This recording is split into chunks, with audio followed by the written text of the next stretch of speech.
I now give the floor to His Excellency Vivian Balakrishnan, Minister for Foreign Affairs of Singapore.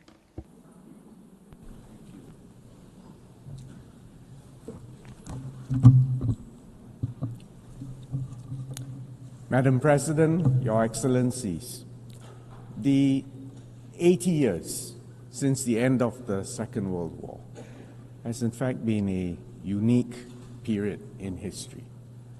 The first half of the 20th century was amongst the bloodiest periods known to mankind. However, the victors of World War II were most unusual. Instead of collecting the spoils and imposing their wills on the vanquished, they decided that it was in their own enlightened self-interest to build and underwrite a system where sovereign equality, territorial integrity, and political independence of each nation, big or small, would be protected, where the interactions of states in security, trade, development were founded on a set of commonly agreed rules, international law, and trust. The ultimate goals were peace and prosperity and progress for all. And the centerpiece of this was the United Nations and the UN Charter. The UN Charter that provided the framework to govern interactions between sovereign states. The International Court of Justice stood as the principal judicial organ of the UN, offering states a forum to settle disputes under the rule of law peacefully. For small states, it was a world that operated on principles and international law, where might did not make right. The stability and predictability offered by this system allowed all countries to develop their economies, to leverage on one another's strengths, and to accelerate development. There was unparalleled dissemination of technology, of ideas, and intellectual property. Trade grew significantly, and companies built global supply chains based on the principle of comparative advantage and efficiency. And Singapore, as a tiny city-state in the heart of Southeast Asia, a small and open economy, we rode on these megatrends. And that's why in 60 years, a hardworking and disciplined people have built our per capita GDP from $500 in 1965 to around $85,000 today. This multilateral system, founded on international law, also helped us to manage the global commons. For instance, the UN Convention on the Law of the Sea sets out the legal framework within which all activities in the oceans and seas must be carried out. It grants freedom of navigation and overflight as a universal right, crucial for an island city-state like Singapore, which depends on trade. It also provides the foundation for coordinating global efforts on sea level rise, pollution, and the loss of biodiversity. Meanwhile, specialized UN agencies such as the International Civil Aviation Organization, the International Maritime Organization, set common rules and standards to enhance safety and efficiency of all these essential arteries. Of course, the system was not perfect. The rules were not always applied equally, and international law was not always respected. But nevertheless, there was a clear framework, and people and states knew what was right and what was wrong. The first few decades after 1945 were marked by decolonization and the expansion of the membership of the UN. The Cold War spawned several proxy wars around the world, including some in our region. But thankfully, as a world, we avoided another world war between superpowers, and mutually assured destruction deterred the use of nuclear weapons, although we all know there were a few close shaves.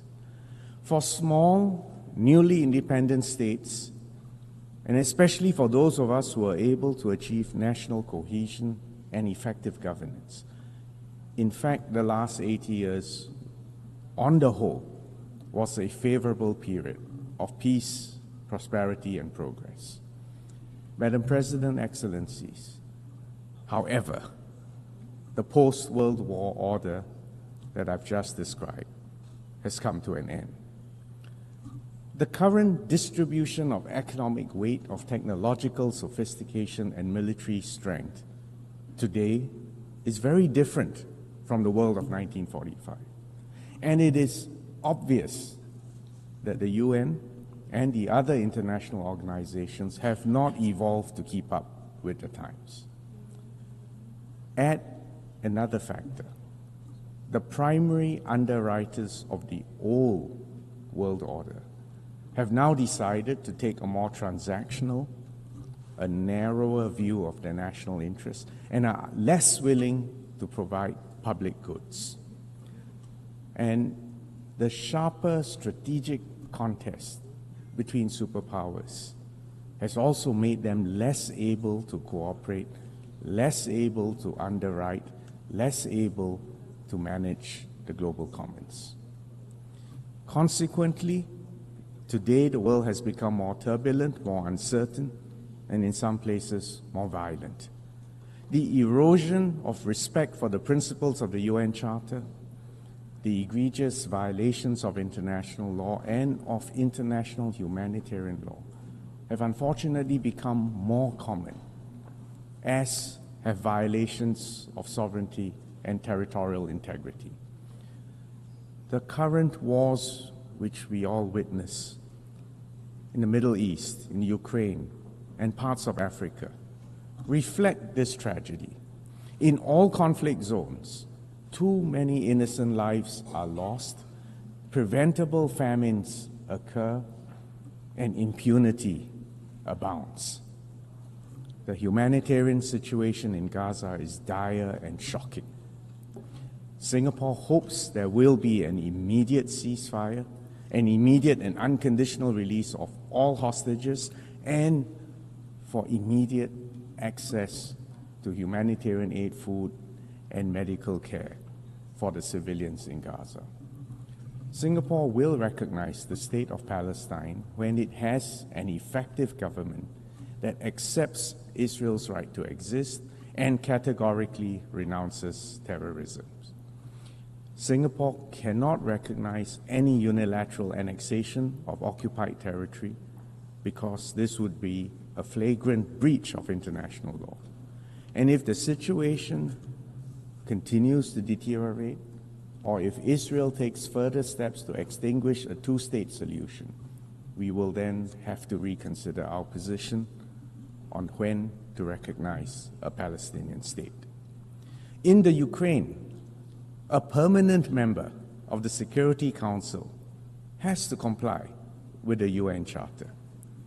And we must not forget the victims in Sudan and other conflict zones throughout the world. Madam President, Excellencies, these geopolitical shifts have also disrupted the multilateral trading and economic system. Decades of progressive trade liberalization and investments expanded opportunities and prosperity all over the globe. But today those are at risk. The tariffs, the export controls are being used as levers to secure unilateral advantage, including sometimes to address non-trade related issues. The repudiation of the principle of most favored nation. This is a principle which is a cornerstone of the WTO and GATT systems, erodes a transparent, rules-based multilateral system and giving way to a system where trade agreements approximate bilateral arm wrestling matches. And it's obvious that this will be to the detriment of small and trade-dependent states everywhere. In such a fragmented world, we risk compounding the tragedy of the commons because collective action for long-term good becomes even more elusive. And climate change and pandemics are existential problems that no single country can resolve on its own. And if I may add, all of us need to base our decisions on scientific evidence and a commitment to fairness, both to current and future generations. Notwithstanding this prevailing pessimism, Singapore believes that the multilateral system and international law, underpinned by the UN, still remains the best way to uphold global peace and prosperity in a fair and inclusive way.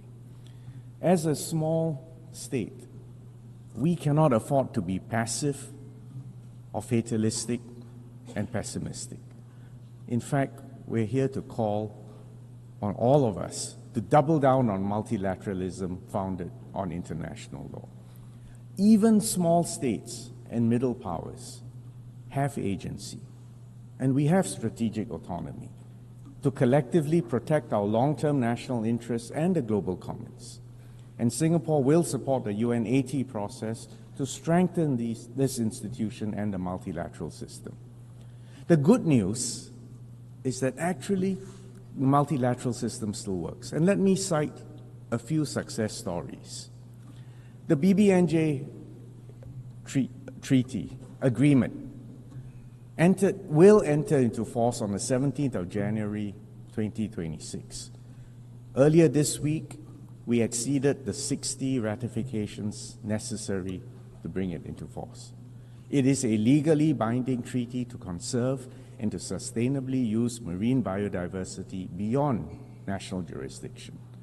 And we congratulate Ambassador for International Law, Rina Lee from Singapore, who presided over these very difficult negotiations that led ultimately to a consensus, and I emphasize the word consensus adoption of the historic BBNJ agreement in June 2023.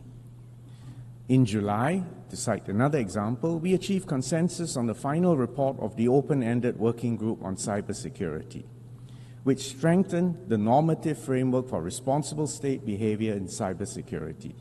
We also agreed to establish the global mechanism on cybersecurity as a permanent home for this work at the UN. Mr. Berhan Ghafor, our PR of Singapore to the UN, had the honor and the burden of chairing this open-ended working group over the past 5 years.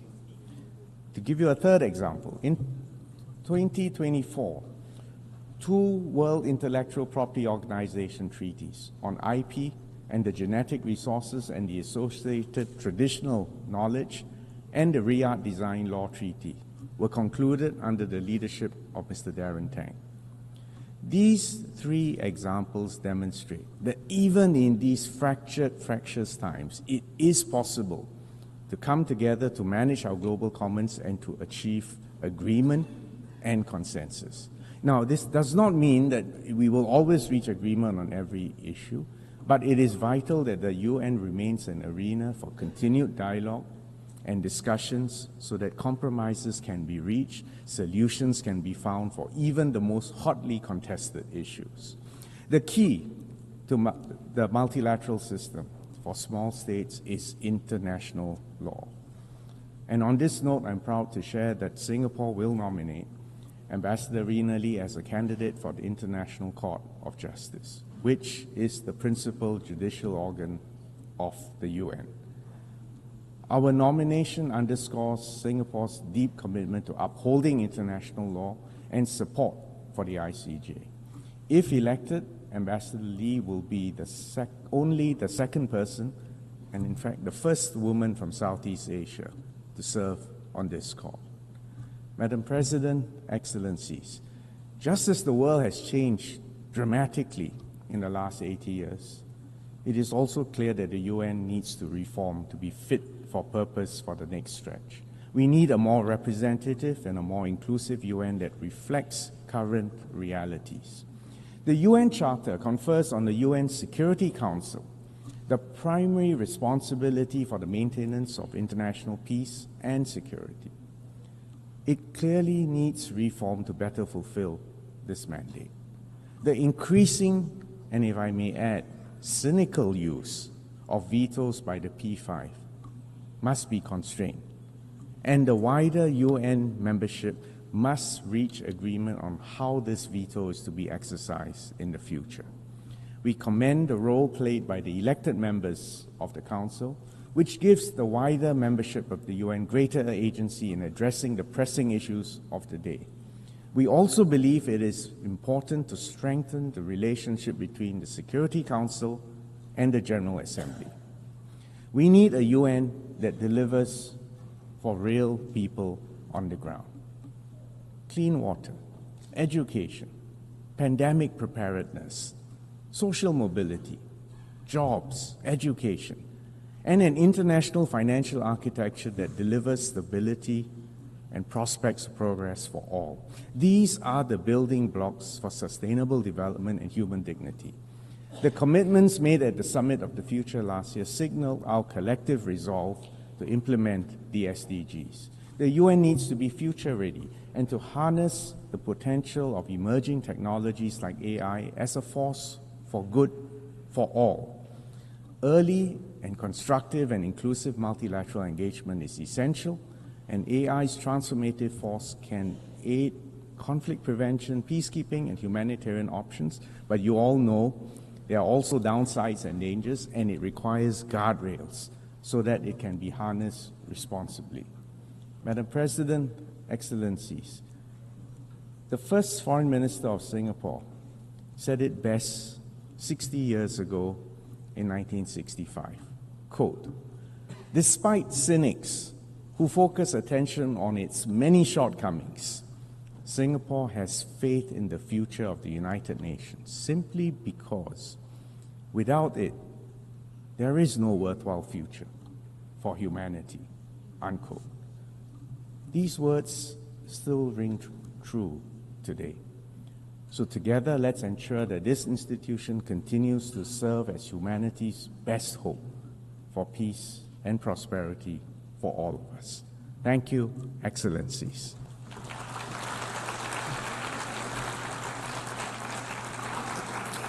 I thank the Minister for Foreign Affairs of Singapore.